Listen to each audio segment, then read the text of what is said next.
Dennis Brothers, your tears are delicious. Hey everyone, this is Duke from Deep Sub here, bringing you some more FanZ content. This is my East Kai follow-up video. As you saw in the opening, I ended up winning the event. I went 5-1 in Swiss. Top cut was nuts. I still can't believe I won. I'm so grateful for the opportunity and for my teammates helping me out and people playtesting and giving me great feedback on the deck. This Roundup follow-up video, it won't really be like a tourney report in the traditional sense. It'll be more just a bunch of call-outs, shout-outs to certain people, and I have a brief Q&A that I wanted to do because my inbox was flooded as soon as DDA posted up that I won, and I wanted to take some of the most common questions and answer them on the video to give you guys some perspective on my deck and other things. So let's get started. So first up on the agenda, I wanted to do some thank yous. First and foremost, the comic book store at Glassboro, New Jersey, and specifically Kevin Michael behind the counter. Thank you for running such a smooth event. I mean, you had prize support. You were giving out bags and mats like it was the Oprah Winfrey show. Just you get a mat and you get a mat and you get a bag, and it was a great way for everybody to de-stress at the beginning and have some laughs before round one. I've been to plenty of card shops that sell or support DBZ. They host locals, and they're not familiar with the metagame or card prices off the top of their head, or sometimes even their own inventory. So, Kevin, thank you for being on top of shit and hosting. And next up, right off that, DDA, Random Number Gaming, thank you for the stream. Streams are really important for the people who aren't able to go to get hype and stay in tune with the meta and certain card choices. The commentary is always great because the community and the engagement with the community is what keeps this game alive. Scorzy lived after Score discontinued it because of the passion of the community, and Panini got revived because of it. Panini did not make the fan base. The fan base made Panini, and by extension FanZ, and streams are a great way to keep that passion going. Speaking of passion, next up, thank you to Tom. Some of the matches, me and Tom were doing the commentary, and Tom, you're fucking hilarious. Like, you really helped me de-stress in between rounds when I was playing. You're funny as shit. Watching the view counts whenever you made fun of Dashy fluctuate up and down. It was a riot. If you're watching this, shoot me a PM or something. We got to do a collab. Maybe we can get you on the Brewcast or something. We can suck up to DDA or something, because I want to be on it. And if you're on it too, that'd be even more fucking hype. And speaking of hype, next up, I wanted to thank Garrett and Rodney from the Saiyan Army Facebook page for constantly posting their Broly decks and giving me constructive criticism and feedback on my decks, supporting my decision to run a budget build. Specifically, Garrett, I talk to you every day, man. We bounce Broly ideas back and forth, in and out of Saiyan, in and out of Empowered Mastery, and I really like the perspective from other Saiyan players. And lastly, I wanted to thank my local. I wanted to thank Crispy, Farigi, Brian, Rob, Alex, Sarah, Tony, Eric, newcomers Ryan and Bill. Thank you guys for putting up with my shit and playing Broly over and over again to help me play test and refine the deck for the past few months. I love you guys. I appreciate all your support and helping keep this game alive in our area at my house. But it's you guys, because I can host the events, but if you guys don't come and you guys don't play and have the same spark that I do and that the larger community does, we wouldn't have a local, we wouldn't have Deep Sub. So what decks did I end up playing against at East Kai? Well, I played at least one deck of every style. Black wasn't there. Black wasn't being represented at all out of the 34, 35 people that were there. But I did end up playing at least one deck of the other 5 styles. Round 1 was Bill Bishop with Blue Tag 13. Round 2 was Kevin Dennis with Red Ascension Yamcha. Round 3 was Scott Dashi with Namekian Knowledge Gohan. Round 4 was Daniel Machurbik, I believe it's pronounced, Daniel M., playing Orange Adept Gohan. Round 5 was Kevin Curtis playing Namekian Knowledge Cell, and round 6 was Charlie Studioso playing Dynamic Broly. The top cut matches were the top 8 match I played Kelly Dennis' Saiyan Empowered Raditz. Top 4 was Vic Studioso's Namekian Restored Gohan, and top 2 was the rematch with Daniel M's Orange Adept Gohan. 34 people in attendance, and I definitely thought that was going to be lower. I'll be honest. I thought we were going to be in like the high teens, low 20s. So the fact that we got over 30 is great, especially since with such a low concentration of people, you know they're all going to be really good because the game's quote-unquote dead. So you essentially like trim the fat of the meta, and the people that are left, the people that are going to these Kais that want to win the cash and want to design cards and get the cool playmats, in East Kai's case, they are taking this game very seriously. So the game is most certainly not dead. In fact, I think we are progressing towards a highly competitive OP season going into the other two Kais and Gen Con, and I'm really looking forward to it. I don't know if I'll be able to attend any other Kais, specifically Gen Con. I would love to go, but it's way too close to September when my wife is due to deliver our third daughter. So I would hate to be at Gen Con playing Deebs and have something happen. So good luck to everyone going to the Kais, and be prepared because the competition is fierce. And the last thing I wanted to do to close off this East Kai 2017 Roundup is go through kind of Q&A.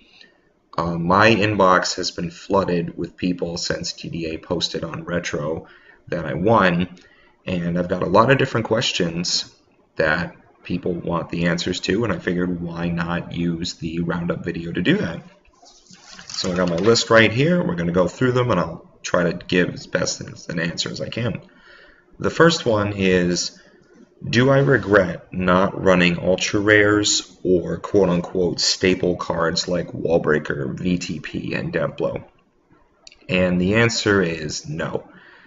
I'll Dig Your Grave cannot be tutored by Saiyan Crunch or Broly's Face Crusher, and I use those cards a lot in combat, and they are responsible for generating me hand advantage. Additionally, I didn't want to use a card that, even though it would level me up faster, I do not want to use the hit effect to level up my opponent. So it's essentially just a flat 6 that enables unpreventable damage. But when you level really fast to Broly level 4, and when you generate the amount of actions that Empowered Broly can, you don't really miss the unpreventable damage. And the unpreventable damage is just redundant when you hit Relentless Broly on level 4 anyway. So those are the reasons why it's not styled, so I can't Crunch or Face Crusher for it. The prevention is redundant on level 4, and if my opponent ever shuts off freestyle cards also, then I can't use I'll Dig Your Grave either. Spheres, the only event that anyone is really afraid of in like a beatdown deck, well, not the only one, but definitely the top echelon would be Time as a Warrior's Tool. And my Empowered Broly has a lot of unstoppable attacks, or in the case of Saiyan Face Strike, an attack you don't want to stop. And Broly's an MP that feeds off of attacks in your hand, and I wanted to maximize the opportunity to use those powers whenever I could. As for Unleashed, that's definitely the most controversial one, because it seems like there's no negatives to doing it. But besides it being spherable and not being an attack, I didn't run it because I didn't feel like I needed it. The deck generates a lot of anger and a lot of actions, and I wanted to play off the idea that the opponent would be anticipating an Unleashed from me, so they would hold a sphere for much longer than they probably should have. Against my deck, a sphere is essentially a dead draw for you. Unless your beats 2 and you want to sphere my time or one of my outrages, because Strength Test and Rescue are always going to get body blowed for. So there's 4 cards out of my 60, the 3 outrage and time, that your sphere would be usable with. As far as the non-ultra rare staple cards like Deathblow, Strength Test fit Deathblow's Banish Zone or Discard Pile Banish Zone control. The anti-anger was supplied by all my crits from stuff like Legendary Strike and Tantrum, and the damage was pretty much outpaced by everything that Saiyan style has to offer.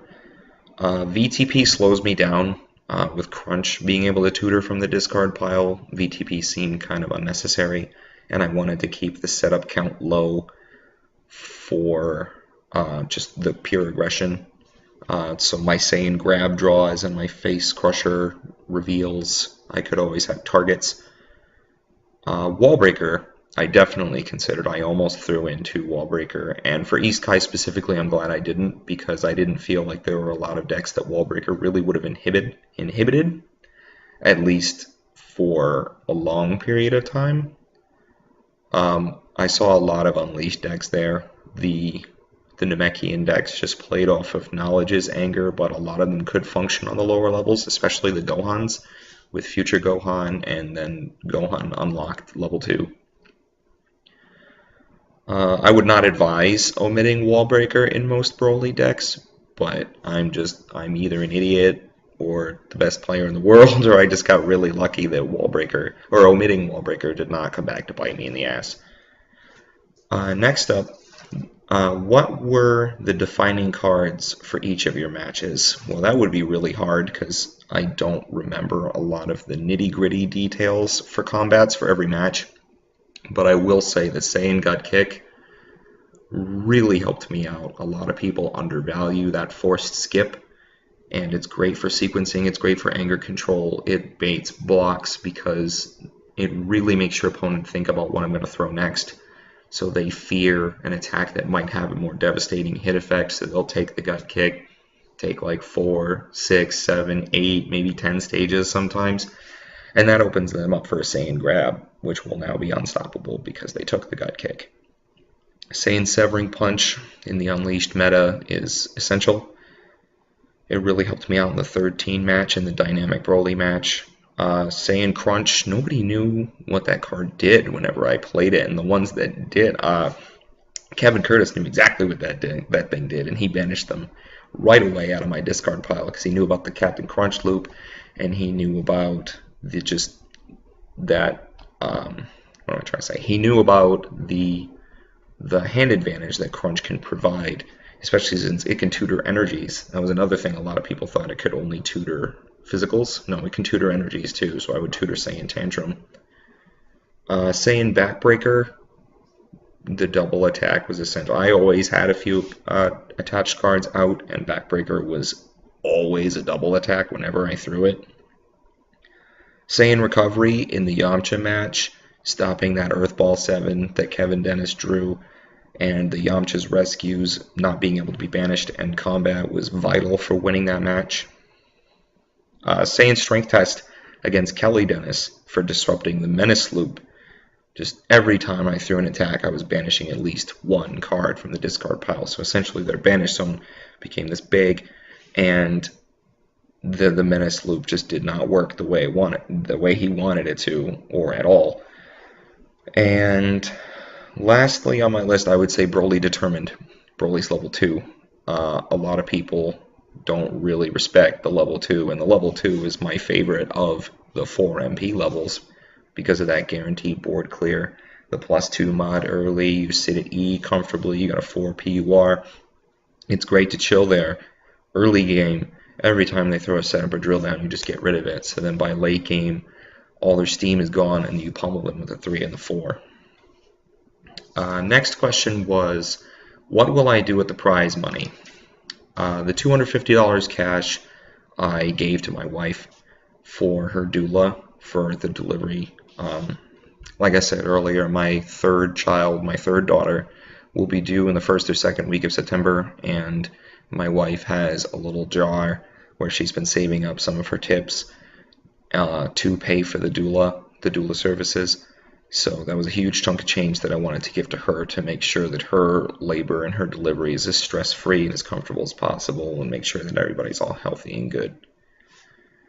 Was the metagame what I expected? Absolutely not. I think a lot of people expected orange everywhere. The orange plague or something, but no, there were only 5 orange decks.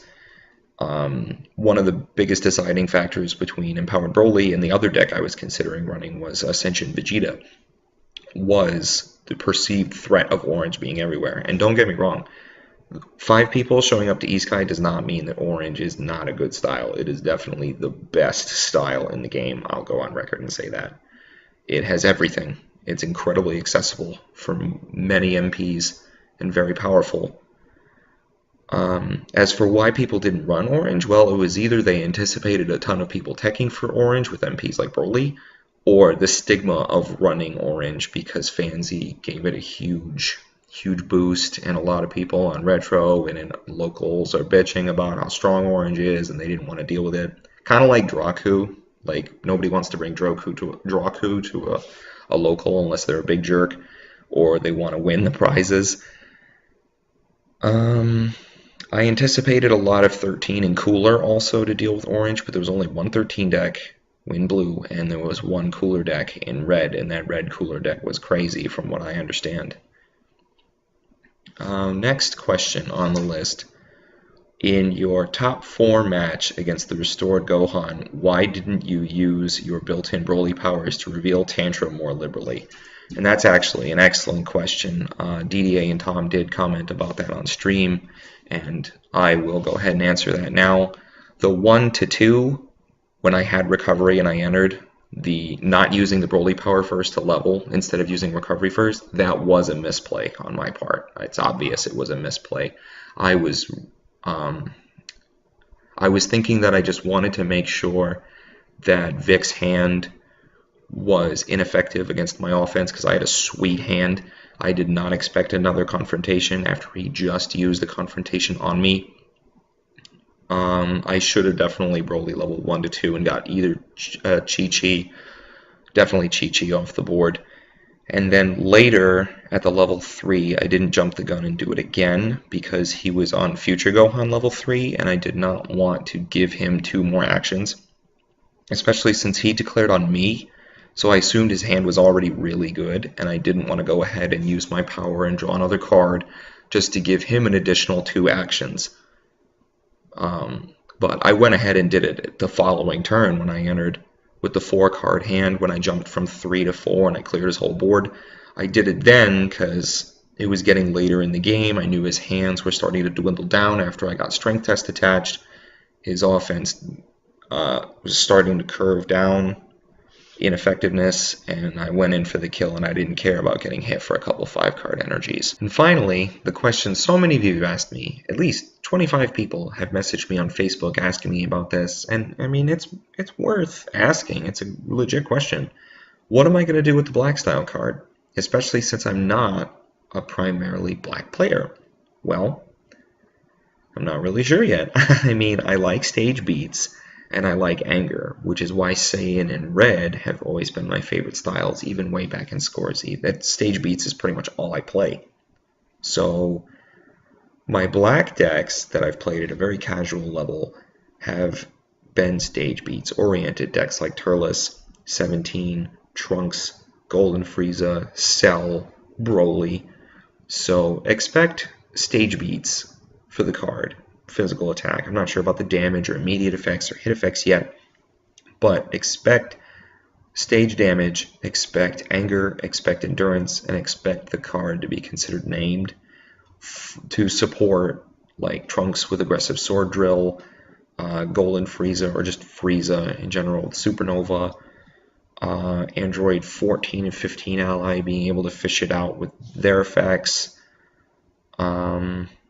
TN searching for it, Black Confidence Shot having another target for that card, because Black Backstrike is probably my favorite black physical. I've always liked that it was named for the examples that I just mentioned, so I'd like to follow suit with something like that too. Not the exact same thing. And don't worry, I'm not going to take like a Saiyan Gut Kick or Saiyan Grab or something like that and just throw black style onto it. I'm not going to do that. I'm working very closely with the FanZ team to try to both create a card that I would like to play in black and create a card for black that would just be overall good in that sort of archetype. So I hope that you'll have confidence in me and the FanZ dev team, and together we can create a black card that's really good and that people really like. It's definitely not going to turn around black style on its own. I don't want to make something incredibly busted or something that's an automatic 3 of, because the strength of a style should not be defined by a single card, and that would be